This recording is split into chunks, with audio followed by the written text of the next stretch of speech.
அனைவருக்கும் வணக்கம் ஃப்ரெண்ட்ஸ். நம்ம இன்றைய வீடியோவில் தமிழ் மாதிரி தேர்வு 11 இதை பார்க்க போகிறோங்க. நம்ம தினமுமே டெஸ்ட்டு கொடுத்துட்ருக்கோம். குறிப்பாக காலையில் 5 மணிக்கு டெய்லியுமே டெஸ்ட் நடத்திட்டு இருக்கோம். நம்ம எப்படி டெஸ்ட் நடத்துகிறோன்னு உங்களுக்கு தெரியும். 6ஆம் வகுப்புலேருந்து 12ஆம் வகுப்பு வரை இருக்கிற பள்ளி புத்தகங்கள், அவுட் சோர்ஸு, கவர்மெண்ட் மெட்டீரியலு, பழைய கொஷின் பேப்பரு எல்லாத்தையுமே மிக்ஸ் பண்ணி தினமும் 25 கேள்வியை நம்ம பார்த்துட்ருக்கோம். ஆல்ரெடி 10 வீடியோ போட்டிருக்கோம். இந்த வீடியோ வந்து 11வது வீடியோ. சரி, ஓகே, நம்ம இன்றைய வீடியோக்குள்ளே போகலாமா? சரி, ஃபஸ்ட்டு வேணா பாருங்கள். கீழ்கண்ட கூற்றுகளை ஆராய்க அப்படின்னு கொடுத்துருக்காங்க. கூற்று காரணம்னு கொடுத்துருக்காங்க. எது கரெக்டுன்னு நீங்கள் கண்டுபிடிக்கணும். கூற்று தமிழ் மொழியை எழுதும் முறையும் மிக எளிது. அதாவது தமிழ் மொழியை எழுதும் முறை மிக எளிது. சரி, என்ன காரணம்? தமிழ் எழுத்துக்கள் பெரும்பாலும் இடஞ்சுழி எழுத்துக்களாகவே அமைந்துள்ளன. இதுக்கான பதில் கூற்று சரியாக இருக்குது. தமிழை எழுதுறதும் படிக்கிறதும் ரொம்ப ரொம்ப ஈஸி. ஆனால் காரணத்தில் தப்பு இருக்குது. என்ன தப்பு இருக்குது? தமிழ் எழுத்துக்கள் பெரும்பாலும் வலஞ்சுழி எழுத்துக்களாக இருக்கும். இடஞ்சுழி கிடையாது, வலஞ்சுழி எழுத்துக்கள். அப்போ இங்கே பார்த்தீங்கன்னா கூற்று மட்டும் சரி என்பது ஆன்சர். அடுத்த வினா பாருங்கள். 2000 ஆண்டுகள் வழக்கில் இருக்கும் சொற்களை நூல்களுடன் பொருத்துக. எந்த நூலில் எந்த சொல் இருக்குது அப்படிங்கிறத கரெக்டாக பொருத்தணும். இதுக்கான பதில் மருந்து அப்படிங்கிறது அகநானூறு அப்படிங்கிற நூலில் இருக்குது. மீன் அப்படிங்கிறது குறுந்தொகை அப்படிங்கிற நூலில் இருக்குது. பார் என்பது பெரும்பானாற்று படை அப்படிங்கிற நூலில் இருக்குது. வெள்ளம் என்பது பதிற்று 10 அப்படிங்கிற நூல் இருக்குது. இதுக்கான ஷார்ட்கட் நம்ம ஆல்ரெடி சொல்லியிருக்கோம். அதாவது பார்னா பெரும் படையை பார், இப்படி நீங்கள் ஞாபகம் வச்சுக்கலாம். வெள்ளம்னா வெள்ளத்தை பார்த்தா மனசு பதறுது அப்படி ஞாபகம் வச்சுக்கலாம். அடுத்த வினா பாருங்கள். அணி இலக்கணத்தை மட்டும் கூறும் நூல்களில் தவறானது. 4 கொடுத்துருக்காங்க இல்லையா? இதில் 3 வந்து அணி இலக்கணத்தை மட்டும்தான் சொல்லும். ஆனால் ஒரே ஒரு நூல் மட்டும் கூட, அதாவது வேறையையும் சொல்லும், அணி இலக்கணத்தையும் கூடுதலாக சொல்லும். இதுக்கான பதில் வீர சோழியம் என்பது சரிங்க. தண்டி அலங்காரம், மாறன் அலங்காரம், குவளையானந்தம் இந்த 3மே அணி இலக்கணத்தை மட்டுமே சொல்லும், மற்ற எதையுமே சொல்லாது. ஆனால் வீர சோழியம் அப்படிங்கிறது மற்றதை பேசும், கூடவே அணி இலக்கணத்தையும் பேசும். அப்போ இதுதான் ஆன்சர். அடுத்த வினா பாருங்கள். வா சுபமாணிக்கம் பற்றிய கூற்றுகளை ஆராய்க. 4 பாயிண்ட் கொடுத்துருக்காங்க. எது சரின்னு சொல்லணும். எங்கும் தமிழ் எதிலும் தமிழ் என்ற கொள்கை கொண்டவர், தமிழ்வழி கல்வி இயக்கம் என்னும் அமைப்பை நிறுவியவர், தமிழ் சுற்றுலா மேற்கொண்டவர், 2016வது ஆண்டில் அவருடைய நூல்களை நாட்டுடைமையாக்கி சிறப்பித்தது. அதாவது அரசாங்கம் நாட்டுடைமையாக மாற்றியிருக்காங்க. இதுக்கான பதில் ஃபஸ்ட்டு பாயிண்ட் சரி. எங்கும் தமிழ் எதிலும் தமிழ் அப்படிங்கிற கொள்கை யாருடையதுங்க? வாசுப மாணிக்கம். 2வது பாயிண்ட்டும் சரி. தமிழ் வழி கல்வி இயக்கம் அப்படிங்கிற அமைப்பை தொடங்கியிருக்காரு. 3வது பாயிண்ட்டும் சரி. ஆனால் 4வது பாயிண்டில் தப்பாக இருக்குது. இவருடைய நூல்களை 2006வது ஆண்டு நாட்டுடைமையாக மாற்றினாங்க. இப்போ விடைன்னு பார்த்தீங்கன்னா 1, 2, 3 மட்டும் சரி. அடுத்த வினா பாருங்கள். கலைச்சொற்களை பொறுத்துக. கலைச்சொற்களை சரியாக பொருத்தணும்.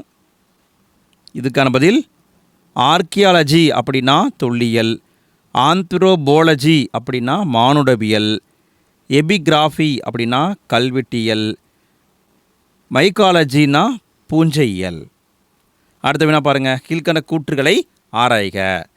4 பாயிண்ட் கொடுத்துருக்காங்க. எது சரின்னு சொல்லணும். இது பார்த்திங்கன்னா கரண்ட் அஃபேர்ஸ் மாதிரி இருக்குங்க. ஆனால் தமிழ் புக்கில் பாக்ஸ் கண்டென்ட்டாக கொடுத்துருக்காங்க. தமிழ்நாடு அரசு 133 அடி உயர திருவள்ளுவர் சிலையை கன்னியாகுமரியில் நிறுவியுள்ளது. சிலை நிறுவப்பட்டு 25 ஆண்டு கால நிறைவை ஒட்டி வெள்ளி விழாவை தமிழ்நாடு அரசு டிசம்பர் 30, டிசம்பர் 31, அதாவது 2024வது வருஷம் ஜனவரி 1, 2025 ஆகிய நாட்களில் சிறப்பாக கொண்டாடியது. தமிழக அரசு பேரறிவு சிலை என சிலைக்கு பெயர் சூட்டியது. சென்னையில் திருவள்ளுவர் பல்கலைக்கழகம் அமைக்கப்பட்டுள்ளது. இதுக்கான பதில்னு பார்த்தீங்கன்னா ஃபஸ்ட்டு பாயிண்ட்டு சரி. கன்னியாகுமரியில் தான் திருவள்ளுவர் சிலை இருக்குது. அடுத்து 2வது பாயிண்ட்டும் சரி. வெள்ளி விழா என்பதை கொண்டாடினாங்க. மூன்றாவது பாயிண்ட்டும் சரி. பேரறிவுச் சிலை அப்படிங்கிற பேரும் வச்சாங்க. 4வது பாயிண்ட்டு தப்பாக இருக்குது. என்ன தப்பு? திருவள்ளுவர் பல்கலைக்கழகம் சென்னையில் இல்ல, இருக்கும் இடம் வேலூர். வேலூரில் தான் இருக்குது. அப்போ விடைன்னு பார்த்தீங்கன்னா 1, 2, 3 மட்டும் சரி. அடுத்த வினா பாருங்கள். பொறுத்துக டைப்பில் கொடுத்துருக்காங்க. இலக்கண குறிப்பு கண்டுபிடிச்சி எது கரெக்டுன்னு சொல்லணும்.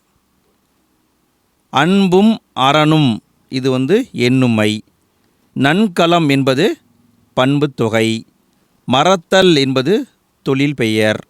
உலகு என்பது ஆகு பெயர். அப்போ விடைன்னு பார்த்தீங்கன்னா 3, 1, 4, 2 இதான் ஆன்சர்.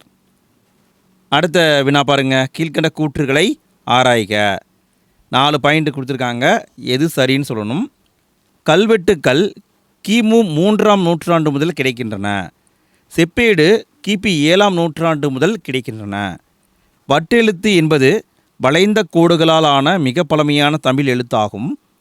சேர சோழ மண்டலத்தில் கிபி 8ஆம் நூற்றாண்டு முதல் 11ஆம் நூற்றாண்டு வரை கிடைக்கும் சாசனங்களில் வட்டெழுத்துக்கள் உள்ளது. இதுக்கான பதில்னு பார்த்தீங்கன்னா ஃபஸ்ட்டு பாயிண்ட் சரி. கல்வெட்டுகள் கிமு 3ஆம் நூற்றாண்டு முதலே கிடைக்கிது நமக்கு. 2வது பாயிண்ட்டும் சரி. செப்பேடுகள் கிபி 7ஆம் நூற்றாண்டு முதல் கிடைக்கிறது. 3வது பாயிண்ட் சரி. வட்டெழுத்து அப்படிங்கிறது வளைந்த கோடுகளால் ஆன மிக பழமையான தமிழ் எழுத்து. 4வது பாயிண்டில் தப்பு இருக்குது. சேர மண்டலம், பாண்டிய மண்டலம், சோழ மண்டலம் கிடையாது, பாண்டிய மண்டலம். இந்த 2 பகுதியிலும் 8ஆம் நூற்றாண்டு முதல் 11ஆம் நூற்றாண்டு வரை கிடைக்கும் சாசனங்களில் வட்டெழுத்துக்கள் இடம்பெற்றிருக்கு. அப்போ விடைன்னு பார்த்தீங்கன்னா 1, 2, 3 சரி. அடுத்த வினா பாருங்கள். கீழ்கண்ட கூற்றுகளை ஆராய்க. கூற்று காரணம் டைப்பில் கொடுத்துருக்காங்க. எது சரின்னு நம்ம கண்டுபிடிக்கணும். கூற்று: கடைச்சங்க காலத்தில் தமிழகத்தில் எழுதப்பட்ட எழுத்துக்கள் வட்டெழுத்துக்கள் என்று அழைக்கப்பட்டன. காரணம்: சிலப்பதிகாரம் கண்ணெழுத்து படுத்த எண்ணு பல்பொதி என்று கூறுகிறது. இதுக்கான பதில் கூற்றில் தப்பு இருக்குதுங்க. கடைச்சங்க காலத்தில் எழுதப்பட்ட தமிழ் எழுத்துக்கள் கண்ணெழுத்து அப்படின்னு சொல்லுவாங்க. வட்டெழுத்து கிடையாது, கண்ணெழுத்து, கண்ணெழுத்துக்கள் அப்படின்னு சொல்லுவாங்க. அதுதான் கடைச்சங்க காலத்தில் பயன்படுத்தியிருக்காங்க. கூற்று தப்பாக இருக்குது, காரணம் சரியாக இருக்குது. சிலப்பதிகாரம் கண்ணெழுத்து படுத்த எண்ணு பல்பொதி என்று கூறுகிறது. அப்போ விடைன்னு பார்த்தீங்கன்னா காரணம் மட்டும் சரி என்பது ஆன்சர். அடுத்த வினா பாருங்கள். இரா இளங்குமரனார் பற்றிய கூற்றுகளை ஆராய்க. 4 பாயிண்ட் கொடுத்துருக்காங்க. எது சரின்னு கண்டுபிடிக்கணும். செந்தமிழ் ஞாயிறு என்று அழைக்கப்படுகிறார். இலக்கண வரலாறு, தமிழிசை இயக்கம், தனித்தமிழ் இயக்கம் ஆகிய நூல்களை எழுதியுள்ளார். தேவநேயம் என்னும் நூலை தொகுத்துள்ளார். திருச்சிக்கு அருகில் அல்லூரில் திருவள்ளுவர் தவச்சாலையையும் பாவாணர் நூலகமும் அமைத்துள்ளார். இதுக்கான பதில் ஃபஸ்ட்டு பாயிண்ட்டு தப்பாக இருக்குங்க. செந்தமிழ் ஞாயிறு கிடையாது, செந்தமிழ் அந்தனர் அப்படின்னு தான் சொல்லுவாங்க.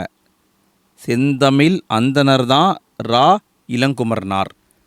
2வது பாயிண்ட் சரி. இவர் எழுதிய நூல்கள் இலக்கண வரலாறு, தமிழிசை இயக்கம், தனித்தமிழ் இயக்கம். 3வது பாயிண்ட்டும் சரி. தேவநேயம் அப்படிங்கிற நூலை தொகுத்திருக்காரு. 4வது பாயிண்ட்டும் சரி. திருச்சிக்கு பக்கத்தில் அல்லூர்னு ஒரு ஊர் இருக்குது. அங்கே திருவள்ளுவர் தவச்சாலையையும் பாவாணர் நூலகத்தையும் அமைச்சிருக்காரு. அப்போ விடைன்னு பார்த்தீங்கன்னா 2, 3, 4 மட்டும் சரி. அடுத்த வினா பாருங்கள். தமிழில் திணை பாகுபாடு எதன் அடிப்படையில் பகுக்கப்பட்டுள்ளது? தமிழில் திணை பாகுபாடு எதன் அடிப்படையில் பகுக்கப்பட்டுள்ளது? இதுக்கான பதில் பொருட்குறிப்பு. இதன் அடிப்படையில் பகுத்திருக்காங்க. இது புக் பேக் கொஷினுங்க. பொருட்குறிப்பு அப்படிங்கிறது கரெக்டு. அடுத்த வினா பாருங்கள். கீழ்கண்ட கூற்றுகளை ஆராய்க. 4 பாயிண்ட் கொடுத்துருக்காங்க. எது சரின்னு சொல்லணும். கலித்தொகை 10 பாட்டு நூல்களுள் ஒன்று. இது கலிப்பா என்னும் பாவகையால் ஆன நூல். 150 பாடல்களை கொண்டது. கலித்தொகையை தொகுத்தவர் நல்லந்துவனார். இதுக்கான பதில் ஃபஸ்ட்டு பாயிண்டில் தப்பு இருக்குதுங்க. கலித்தொகை அப்படிங்கிறது 10 பாட்டு நூல் கிடையாது. இது 8 தொகை நூல். 8 தொகை நூல். 2வது பாயிண்ட் சரி. இது கலிப்பா அப்படிங்கிற பாவகையால் ஆனது. மூன்றாவது பாயிண்ட்டும் சரி.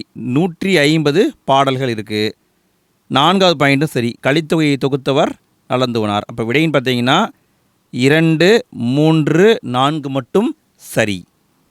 அடுத்த வினா பாருங்கள். கீழ்கண்ட கூற்றுகளை ஆராய்க. கூற்று காரணம் டைப்பில் கொடுத்துருக்காங்க. கூற்று: கரிகாலன் கங்கை வரை படையெடுத்து சென்றான், கனக விசையருடன் போரிட்டான். சரி, இங்கே கூற்று கொடுத்துட்டாங்களா? காரணம் என்ன சொல்கிறாங்க? ஒரே எழுவாயில் பல வாக்கியங்கள் தொடரும் இடத்தில் முற்றுப்புள்ளி வரும். இங்கே வந்திருக்கா? இங்கேயே வந்திருக்கா? இதுக்கான பதில்னு பார்த்தீங்கன்னா கூற்றும் தவறாக இருக்குது, காரணமும் தவறாக இருக்குது. இரண்டும் தவறு என்பது ஆன்சர். இங்கே எப்படி வந்திருக்கணும்னா, கரிகாலன் கங்கை வரை படையெடுத்து சென்றான் இப்படி போட்டுட்டு இப்படி போட்டிருக்கணும். அரைப்புள்ளி போட்டிருக்கணும், அரைப்புள்ளி வந்திருக்கணும். அதாவது ஒரே இழுவாயில் பல வாக்கியங்கள் தொடரும் இடத்தில் முற்றுப்புள்ளி வராது, அரைப்புள்ளி தான் வரும். அரைப்புள்ளி அப்படிங்கிறது ஆன்சர். ஸோ இங்கே பார்த்தீங்கன்னா இரண்டுமே தவறாக தான் வந்திருக்கு. அடுத்த வினா பாருங்கள். கீழ்கண்ட கூற்றுகளை ஆராய்க. இங்கேயும் 4 பாயிண்ட் கொடுத்துருக்காங்க. எது சரின்னு சொல்லணும். தமிழ்நாட்டில் ஆதிச்சநல்லூரில் முதுமக்கள் தாழிகள் கிடைத்துள்ளன. தூத்துக்குடி மாவட்டம் செம்பியன் கண்டியூரில் கலை அழகு மிகுந்த மண்கலங்கள் கண்டுபிடிக்கப்பட்டன. மதுரைக்கு அருகில் உள்ள கீழடியில் ஏராளமான சுடுமண் பொருட்கள் கிடைத்துள்ளன.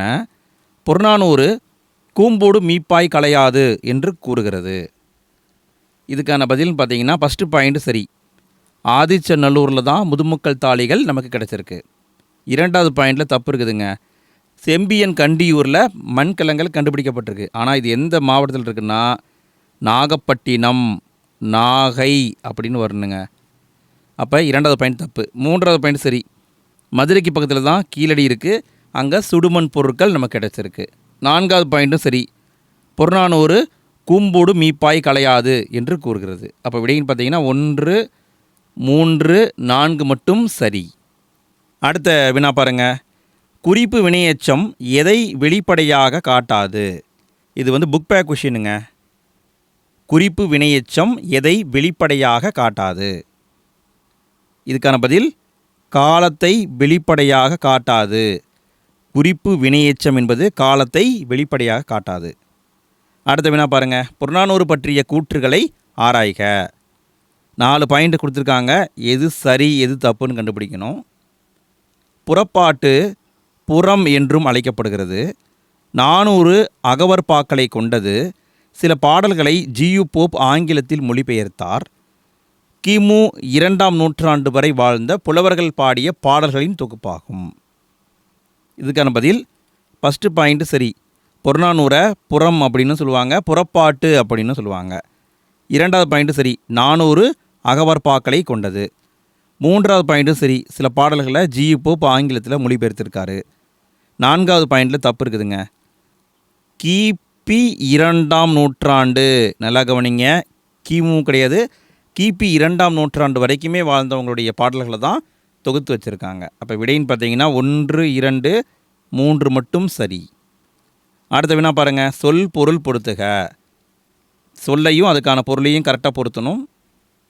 இதுக்கான பதில் வாரி அப்படின்னா கடல், வரை என்றால் மலை, வயமா அப்படின்னா குதிரை, கடற்கரினா மத யானை.